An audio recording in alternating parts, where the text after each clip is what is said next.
The next thing we're going to look at is getting the name typed in by the user. So rather than us calling with a fixed name, that we should be able to type that in at the prompt here. And the way we're going to do that is, so in Scratch we had something called answer to a question. So maybe let's call this answer. So we're setting up a variable which is answer. And in that variable we would like to put in an input, and input means we're going to ask the user for an answer, and the input here says, well, you know, type in what kind of prompt you want. So this is where we type in our question. So we might say, what is your name? And then we close our quotes, close our brackets. So answer will have the name that the user has typed in, and then what we can do is, rather than calling greeting with something that we type in, we can just call it with answer. And the reason we're using answer without quotes here is because we are using the whatever is in the variable rather than the word answer, as it were. So if we run this now, then it should ask us, what is your name? So if I type in a name like, let's use a different letter, Darius or something like that, and press enter, then it inputs our greeting here. So that's one way of getting input into the computer so a function can run.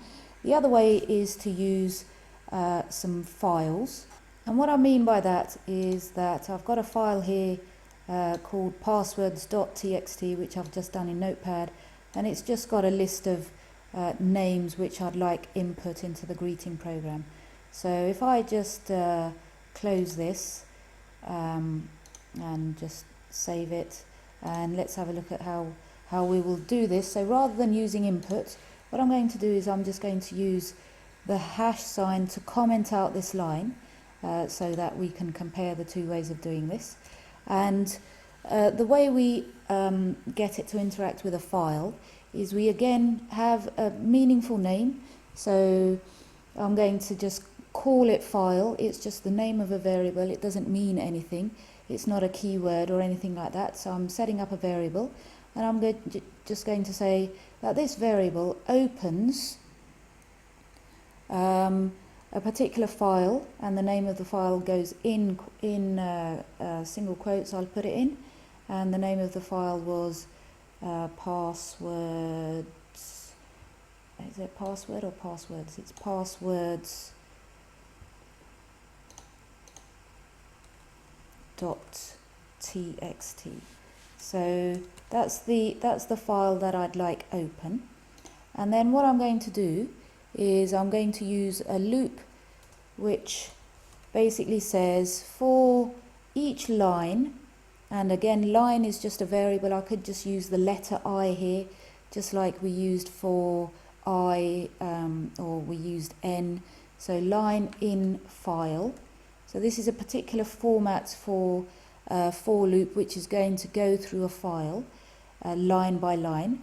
And what I'd like it to do, because this is a for loop, this is what I'd like it to do. These two things as part of this for loop.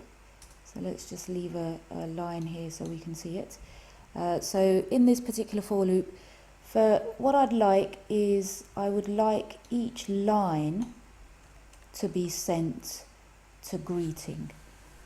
So that's what this is saying. So for a variable which is going to hold things in a file, so go and put into result calling greeting with whatever you've read from the file, and then print out the result. So if we run this now, then for each one of those names in the file I have got a greeting for them. The other thing that I might want to do is not just print the result, but I might want to say, for example, leave a space oh, actually the comma will leave a space anyway, so the comma just says leave a space, and then I'd like whatever's on the line printed as well, and whatever's in line, whatever's in the variable called line, will be the name. So when I run this and say OK, it actually gives me the names that it's reading one at a time from the file, and giving a different greeting for each one of those. And in the same way, we can write the results to a file instead of having them displayed here, and I'll just show that in the next video.